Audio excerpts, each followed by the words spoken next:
What's this week been like? No planes to get on, a couple of days off from practice. Okay, Is it something this group you think they needed? Yeah, a lot. I mean, it's like we've been on the road so much. Now, obviously, we play a home game Sunday, but this is the longest that we've been home, I think, this whole season. And now we're back on the road Tuesday. Tuesday to Saturday.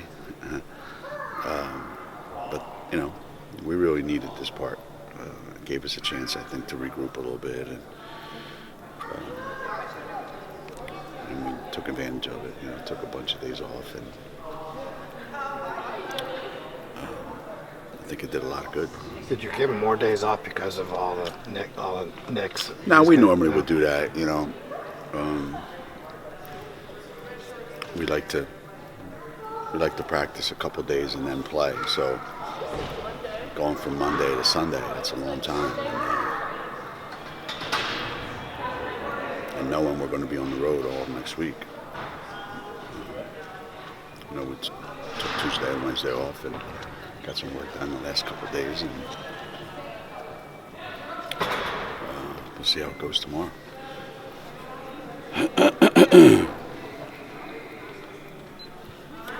Have you seen, I was talking to Chris a lot, this is a time of year where there's no more margin for error in practice. There's not much time left in the season.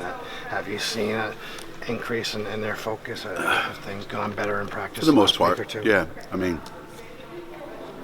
the practices leading up to the Louisville game were really, really good. I think the older guys know, this is that time of the year when you got to be ready to play. And I give the same speech all the time about how really the only thing you can improve on at this time of the year is to get smarter. I don't think guys are going to change that much. This is who they are. Nobody's getting any bigger. Nobody's getting any faster. Nobody's getting any stronger. Guys that have been bad defenders all year are going to be bad defenders. Guys that have been really good are going to be really good. But everybody needs to become like a little bit smarter, make better decisions. And I think that in the end, that's what ends up being the difference. We've talked to you about your injuries, but can you go through what Tanya's experience? We were just talking about that. Looking at her top 8 from the last game, I think 2 of them were on the team able to play last year. Yeah, they went from an NCAA team that should have won the Oregon game to this. Just goes to show you how fragile it all is. How much it can change from one year to the next. And I feel. I can feel for her because they play hard. They're tough, they're competitive, but they just obviously are trying to play a lot of players that don't have the experience that they need. And they've had some really close games that they haven't been able to win. They've,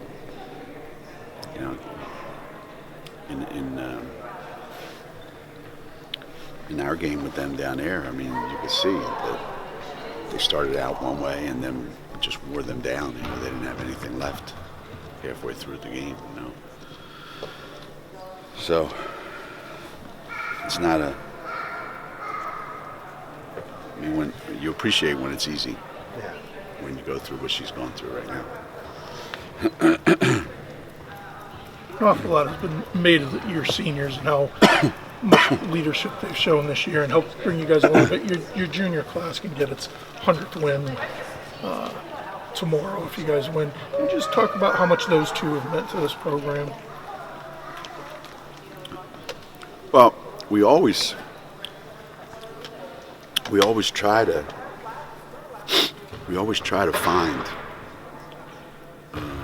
2 players in each class that you can build around. And we always felt like if you have 2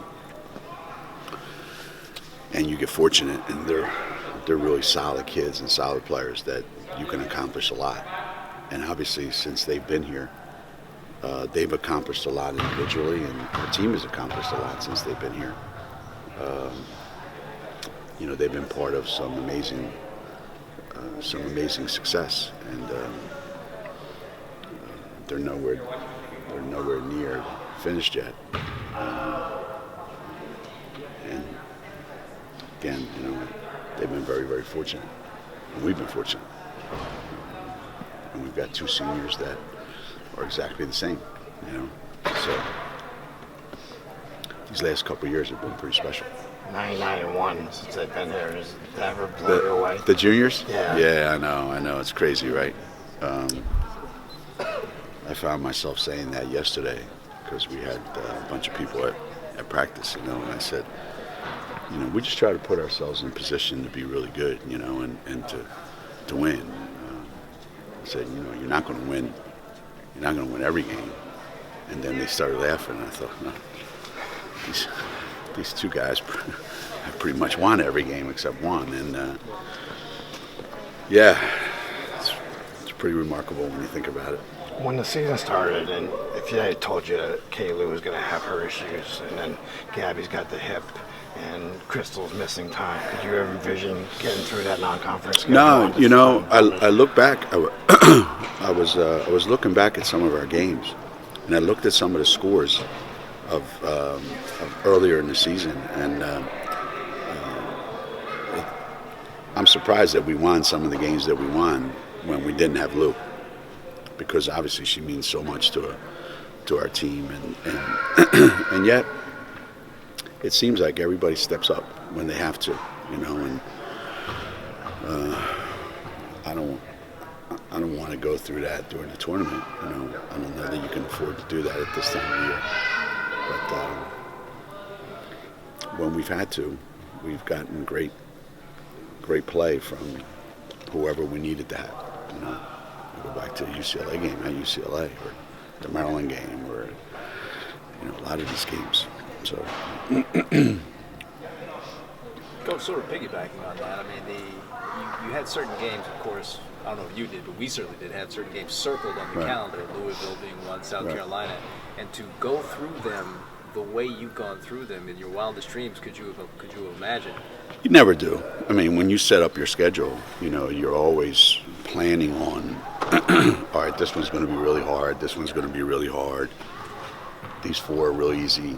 So going in that you can expect that, and even if you have a couple losses in there, I mean, that's why you put the schedule together the way you do. So when you come out of it and, you come out of it somewhat unscathed, you'd feel like, wow, I didn't think that was possible. And to win some of those games the way we won. But again, these guys have been through a lot. They've won national championships. They've been in tough arenas, and they've played tough games. And we seem to have a pretty good idea on how to win. I won't ask you to compare this team to other teams necessarily, like who's better, who's worse, but Right. just in terms of character, in terms of the way that this team gets it done, the way some of your other, compared to some of the other teams, good teams, how they've got it, how do they compare? I don't think this team is as talented as some of the other teams that we've had. I know everybody always thinks that the latest team is the greatest team, and they forget, some of the teams that we've had here, some of the individual players that we've had here. I've had teams here where we started 5 Olympians, so it's not one of our more talented teams, but they know how to win, and they seem to find that little bit extra that they need. And when we're good, we're as good as we've ever been. It's just that when we're not good, there are stretches where we go, oh boy. But when it comes time where we have to make a play, we've got to get something done, they find it. They find it within themselves. And if one of them is struggling, they seem to step up for each other.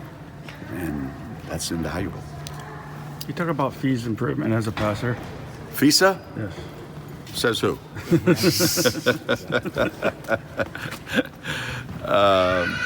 Yeah, I'm always I'm always on her case about that. That I need her. We need her as a team to be a really good passer because she draws so much attention. When she catches the ball, nobody can stop her one-on-one. I don't care who they are. So when she catches it, she's going to score. And we just had that conversation this morning, as a matter of fact, that at this time of the year, people aren't going to let you do what you're good at. So you have to be able to also do other things, and you got to make your teammates better. And on our team, if you're not a good passer, it's hard for you to get a lot of things done. Now, Fisa's lucky that every time she catches it, she scores. So I put up with some of the stuff that she does with the ball. But like I was trying to tell Megan, everybody has to trust that when you catch the ball and they're open, you have to get them the ball. Otherwise, you're not going to play on our team because there's too many good scorers. So if guys keep getting open and you can't get them the ball, then you can't function in our offense. And Fisa's gotten better and better. She's not where I would like her to be and where I think she can be, but when she's not sure, I tell her, when you're not sure, just do what comes natural. So then she goes out there and she just catches it and shoots it every time she touches it. And sometimes that's good, sometimes not so good. Like in the Louisville game in the second half, I think she took the first 5 shots of the second half. And we all looked at each other and went, what the hell is that? And well, you told her to do what she's good at. But, that's it. Is she getting better at other things? I mean, defensively, deflecting a few balls here and there. As a matter of fact, for every good thing that happens on our team, it pisses me off about somebody else. So I had to have a conversation with Crystal going, how is it that Fisa has so many more steals than you do? So every time somebody on our team does something really, really good, it affects the other guys because they're all like, oh, geez, now he's going to get on me about why I don't do that. Because some people should just be able to do things. Like Fisa should be able to get some steals. She should be able to deflect a lot of passes. She should be able to get a lot of offensive rebounds and that kind of stuff because she's active and she's athletic and she's got great instincts. So you can't just rely on one thing all the time. You have to be able to impact the game. And one thing about Fisa is she's impacting the game even when she doesn't score. And to me, that's a sign of a really good player. Does she see that? Because it seemed like all the time, well, I'm not shooting 68% from the floor, I'm not shooting 20, and it seemed to... Yeah, I think there was a lot of pressure that she put on herself early in the season. Because when you're used to, when you have a year like she had last year, I don't know that anybody's ever had a year like that. I mean, that reminded me of Kara, when we had Kara Walters, where it was just automatic. That's not normal. So then you come back the following year, and you're still shooting a higher percentage than just about everybody in the country, but it's not good enough compared to last year. So I think she was putting a little more pressure on herself. And then the whole preseason player of the year and all that other stuff. Kids, I think sometimes kids don't put enough pressure on themselves. I think she put too much pressure on herself. Can you read that with her? Because she doesn't always show a lot of emotion out there. Is it tough to read her sometimes? Yeah, it is. So all you can do is go by her actions. Yeah, Fisa doesn't give you a lot. Excuse me. So, do you think there'll come a time down the stretch in one of your big games in March where you'll say, man, we could really use Azure taking over right now? Yeah. And is she in a place to do that for you, do you think? it depends, and it's funny you say that because today we spent a big chunk of practice getting her to understand that and putting her in places where she can dominate the game. I made one comment. I said, Fisa, Z, your shooting percentage overall is like almost 60, which means 6 out of every 10 shots you take go in. Your shooting percentage from the three-point line is negative 1,472, I think, at last check. I haven't checked since the last game, but so we need to get you into spots where you can dominate games. But then you have to understand that that's what you want to do. Like, Coach, I want the ball here. If you give it to me here, I'll score. As opposed to, Fisa, Z, please go there so we can throw you the ball. It's a mentality. We never have to say to Fisa, you got to want the ball. Really? That's all she ever wants. And Z doesn't have that mentality. She's too laid back. So today, we spent a lot of time on that. How much better are those two at playing off each other? I know at the beginning of the season, it's like they both want to go to the same spot on the floor. Collier and Stevens. Yeah. They gotten better at that. A little bit. It's still not great. Most of the time, we need 3 guards in the game. That's why they never come out. That's why when Crystal didn't play, we look like hell. Because if we have Fisa, Z, and Gabby out there together, something's going to give. And we're not as good a team. We're better than we used to be with those 3 in the lineup at the same time. So we're trying to find a way to get them to work even better together, the 3 of them. Gabby helps. You know. So Gabby with one of those 2 is really, really good. Can you practice the 2 of with them all- together. Can you practice with everyone now, or are you at that point? Pretty where much. everyone's I mean, going? Crystal still isn't going. She went like 10 to 15 minutes today. That was it. Lou went the whole day. Gabby went half.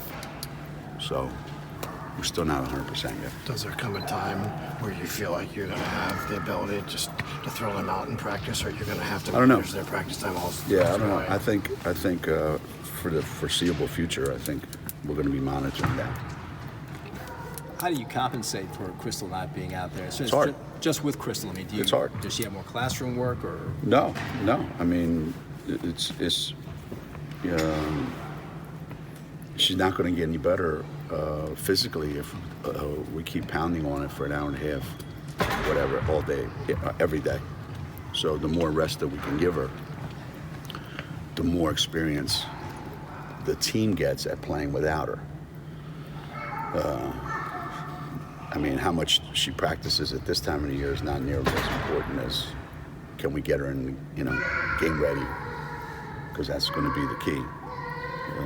And if we have to practice without her, then I think that makes everybody else better, Do you find it fairly seamless after she's not practiced to get her back oriented in game Yeah, action? yeah, we get her in. When she comes back in, the flow of the offense, she doesn't miss a beat. I think she feels like her timing is off a little bit. But in terms of how our offense runs, there's no disruption in that whatsoever. It's just that she feels like her timing is off a little bit. And that's why we're trying to get her to impact the game. I was saying, impact the game in other ways other than scoring. We did something today, and she gave me like this, like, ha, ha, ha, ha, I showed you, something like she was really smarter than me or something, And I had to remind her, I don't know. I checked the stat sheet. I said, maybe they wrote it down wrong, but South Carolina and Louisville, you're 2 for 20. So guys, is that where So that kind of put things back where they belong. not practicing catches up Could be. to her? Could be. And the second part is, 4 games in 9 days now. Yeah, but after the South Carolina game, she said to me, I played lousy yesterday. And I said, no, you shot the ball lousy yesterday. You played great at South Carolina.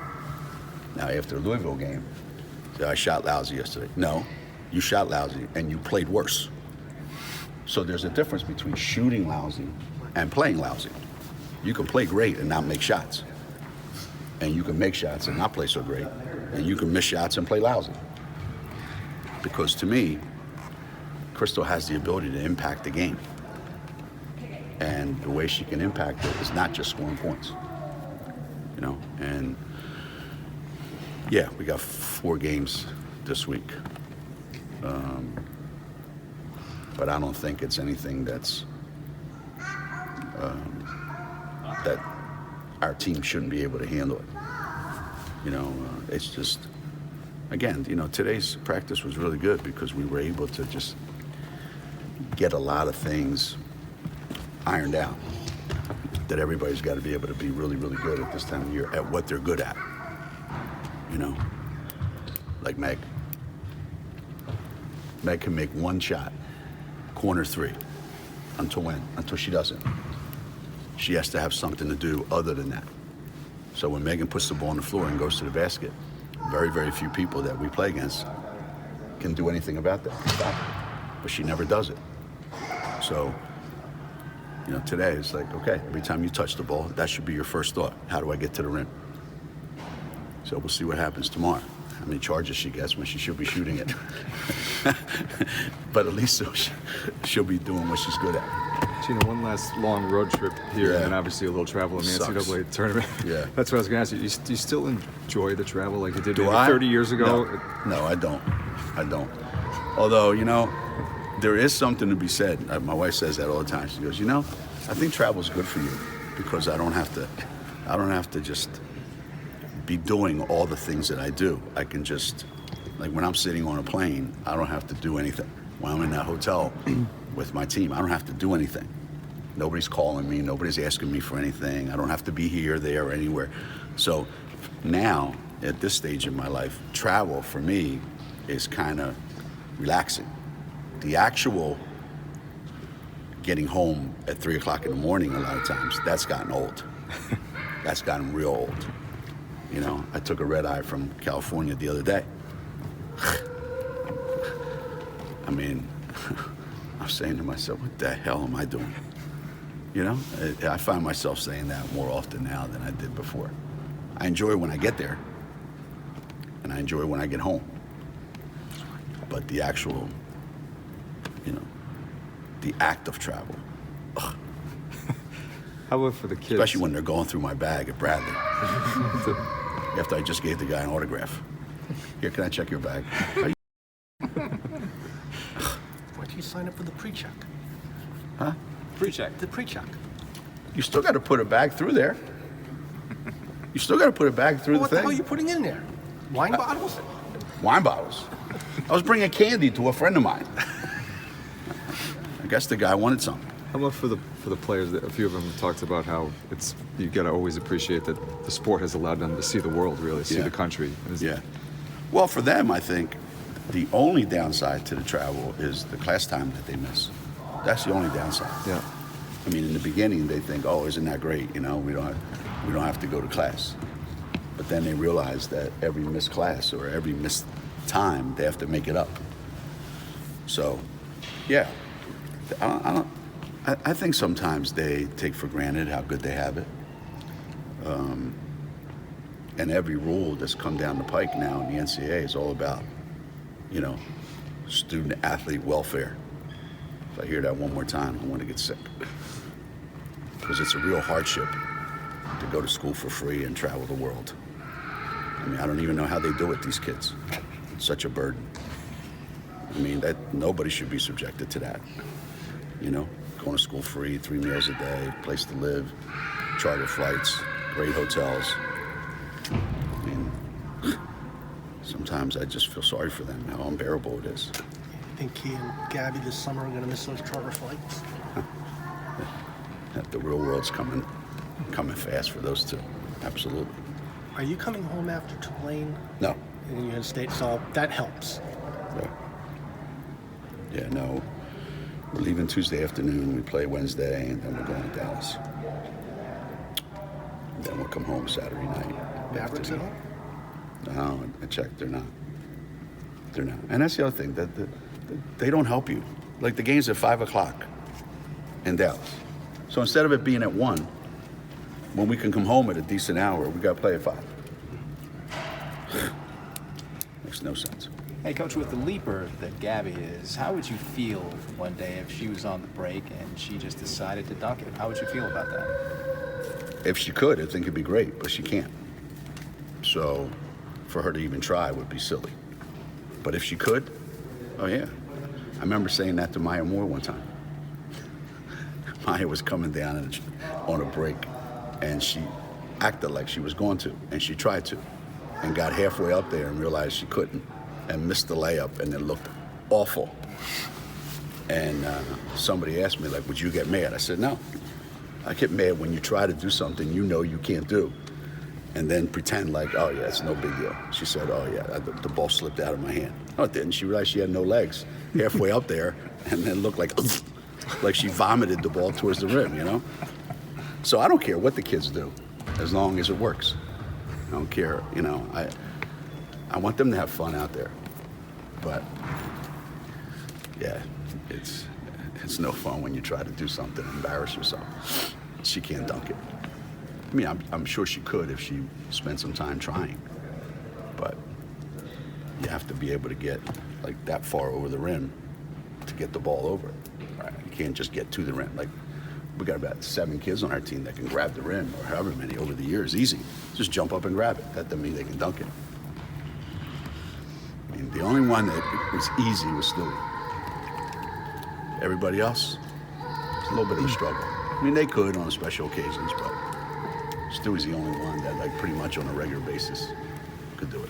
You know, with last year's experience, another whole year of experience under their belts for most of these kids, how is this team's mental makeup coming down the stretch in a similar position, undefeated, all goals on the table? Yeah. They are mental. I will give you that. There's a fine line, I think, with and I find that it's harder and harder as the years go on to be able to stay focused for long stretches at a time. I think there's so much going on in their world that to be able to like just lock into something for an extended period of time is really difficult. We find that it's more of a struggle now than it's ever been.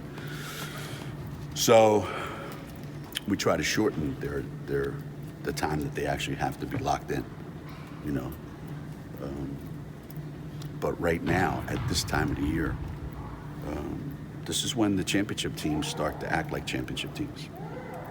You know, some teams are good in November, and some teams are good in March. And our team, I think, understands the difference between November and March. And I think they know they know themselves pretty well. Whether or not they can handle it, I don't know, but they know themselves pretty well. I think last year was all brand new for that team. But this year, I think that, you know, I've had Lou and Kia, and I've had them, like, tell me, like, on certain game days when I would be, like, rip shit about something that was going on, and they would just go, Coach, relax, man, we got this. And they did. So I think they know. They know when they're ready. They know when they're not. So I feel pretty good about them right now. But check with me on Tuesday. I mean, can you run me through how much that helps you do what you do when you... Remember I said that everything that happens causes a reaction? So somebody mentioned this to me the other day. You know, you're going to have 4 guys with 1,500 points. I said, yeah, you know what? We are absolutely screwed 2 years from now. That's immediately what I thought. Like, being able to replace that is just so incredibly difficult because it's so unusual to have that many players on your team that can score that easily. Yeah, that's why it's hard to play against us. Is it easy to take that for granted sometimes? Absolutely. Even from your end of things? Absolutely. You just go, let's run this, and you know it's going to work, as opposed to maybe in the future or in the past, although it's been a while since we haven't had it, but I've had teams where you got to go, okay, we got 2 guys that can score. How do we get them shots? Now, like, we don't even run plays for people. Although the other night in Louisville, we did. We knew they couldn't. There's a couple things they couldn't defend, and we just kept going back to it. But generally on our team, we don't get caught up in, like, we got to run this play to get this guy this shot because nobody else can score. So, you know, other coaches look at me like, what would you do if you ever had to, like, really coach? I said, I don't know. I hope I never have to find out. And speaking of that, we always ask you about your first 7, but of the other group, who do you think's made the biggest stride? You know the kid Collins on our practice squad? I think he's, over the last 4 years, that sucker has gotten really, really good. He got fouled yesterday and he made 3 free throws. He got fouled yesterday, he made 3 free throws. I don't think he made 3 free throws his freshman year in the first 2 months. So I would say of all the guys that aren't in the top 7, he's probably the most improved. How about the female players? No. That varies. It goes like this. Some days, you know. And I think as coaches, you know, we're always looking to see, okay, how can we get this kid more playing time? But that hasn't kind of happened much this year. You know, like we get Kyla in, and she's done some really good things at times. And same with Megan. And I think Megan's capable of doing a lot more. But some of our other guys, right now, you know, they're just not, for whatever reason, they're just not where I think they could be. And they're not where they think they could be either. I mean, today I was telling Gabby or one of the other guys, said we got to find something for Michaela to do, I think, when we press. So let's press a little bit. Let me put her out there. So I put her out there, and Lexi's dribbling the ball, and Michaela's playing like 15 feet off her. So, you know, I'm rarely ever wrong. And when I am, I admit it. So I had to be wrong to think that you could pressure Lexi with the ball. Like, that's why you're in there. So sometimes the messages aren't getting quite through. Like, you know, this is what you're good at. Do it. And what do you think? We're putting you in there because you're going to get shots that originally were meant for Lou? So that's kind of been the year. That's been our year. Can you take it? Say one of them does great in the next 3 games, and these teams. Yeah, are could playing. that? Does it mean anything? I think. Yeah. It means something to them because they'll feel comfortable. But how much? You know, how much? I think, you know, I think that there's going to come a time where the light will go on and they'll go, I got this. And who knows when that, hopefully it'll happen the next 4 games, you know, because they're going to get an opportunity. Yeah. I mean, but, you know, we had a bunch of season ticket holders at practice yesterday. There was like 400 of them. So they watched practice. And halfway through, I went over there and I said, okay, now will you guys stop sending us emails about why so-and-so doesn't play and so-and-so doesn't play and so-and-so doesn't play? And they all laughed. So we're hoping. We always keep our fingers crossed.